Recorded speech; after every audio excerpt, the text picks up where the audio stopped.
Not all Tera types were made equal. Types like Steel, Water, and Fairy see usage all of the time for their defensive benefits. Types like Electric and Ice are great for bolstering your Pokemon's offensive abilities, and some Tera types don't really accomplish either. Today, I'm going to go over what I consider to be the 3 worst Tera types in Pokemon. Starting off my list at the least worst is Tera Stellar. The Stellar type has a lot going on, so here's a quick rundown. First, Tera Stellar Pokemon keep the defensive profile of their original typing. So for example, a Tera Stellar Venusaur is still immune to poison, resists water, and is weak to fire. Secondly, Tera Stellar doesn't boost attacks in the same way as other Tera types. Tera Stellar grants a one-time boost to attacks of each type once per battle. Stab types get boosted from 1.5x to 2x, whereas non-stab types get a 1.2x boost. These boosts happen only once per battle and can't be refreshed by switching out and back in. Thirdly, Tera Blast Stellar is a 100 base power Stellar type move, which hits everything for neutral damage and is super effective against terastallized Pokemon. It also lowers the user's attacking stats by 1 stage each. Okay, so what makes Tera Stellar bad?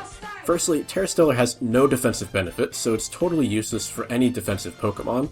It's definitely a no for me, dog. As for offensive Pokemon, the problem with Tera Stellar is that it only boosts moves of each type once.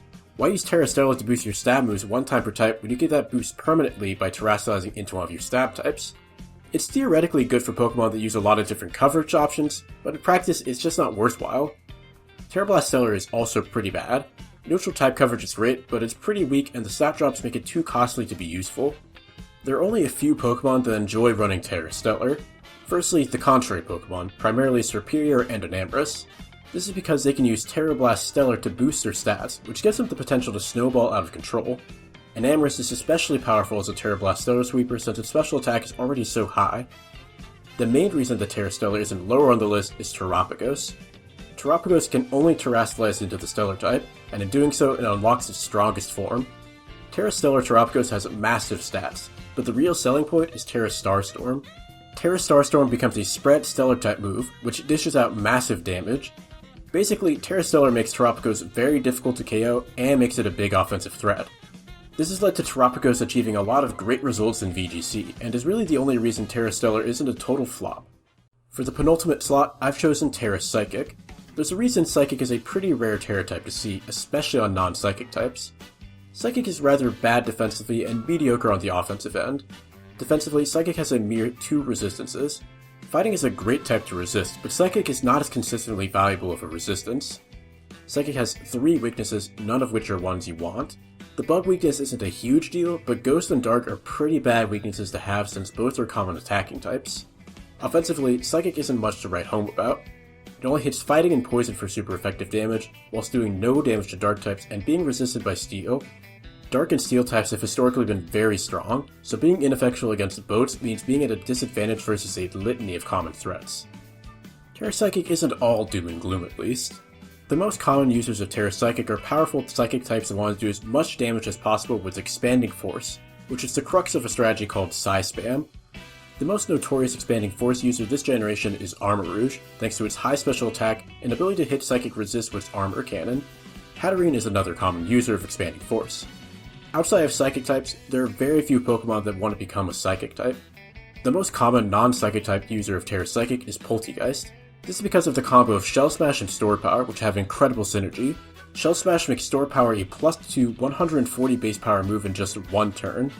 Another notable case of Tera Psychic being used to success was Michael Zhang's Tyranitar, with which he won the 2024 Sacramento Regional. What limits Tera Psychic is that it's almost purely an offensive Tera type since the defensive traits of Psychic are pretty meager.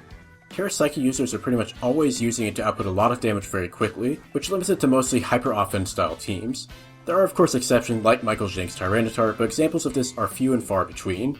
Ultimately, Tera Psychic is only useful to a handful of Pokemon, and it isn't even always the best Tera type for these users. Although Psy Spam does have its merits, that strategy isn't even necessarily reliant on Tera Psychic. For all of these reasons, I consider Psychic to be the second worst Tera type. I think it's fairly obvious what type comes in last on my list, so I won't play coy.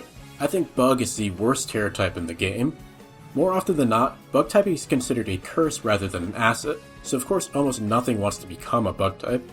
Defensively, Bug is a middle-of-the-road type with 3 resistances and 3 weaknesses, but the weakness to Stealth Rocks is pretty damning in singles.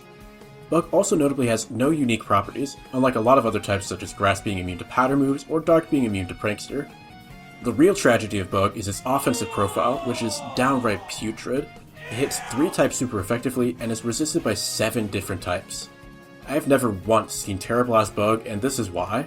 Almost nothing runs Bug type coverage not named U-Turn, so committing Tera to becoming a Bug type for offensive purposes is almost unheard of. However, there are a couple of users of Tera Bug. The most notable and popular one is of course Lokix. Lokix is actually an acceptable user of Tera Bug thanks to its tinted lens, as well as Lokix already being a Bug type. This lets it throw off powerful first impressions, which makes it an excellent revenge killer. However, Lokix still struggles into the many Pokemon with a quadruple resistance to Bug, which is still resistance after tinted lens kicks in. One user of Tera Bug that enjoys a mix of offensive and defensive benefits is Iron Thorns. Defensively, Bug works well for in the short term since it can flip its weaknesses to ground, fighting, and grass.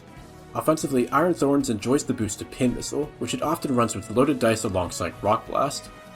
But above all Tera Bug users rises one clear champion, Roaring Moon. You see, with Tera Bug and Jawlock, Roaring Moon can turn would-be counter Great Tusk into setup fodder, continually dragon dancing and roosting until... oh, it accomplished nothing. Never mind, for a second I thought that Tera Bug was the best Tera type, but it's actually the worst. That's it for my list, but let me know what your list is. I can see there being arguments for other types being among the worst, so if you have a differing opinion, I'd be interested to hear it. That's all I have for today, so I'll see you next time. Take care.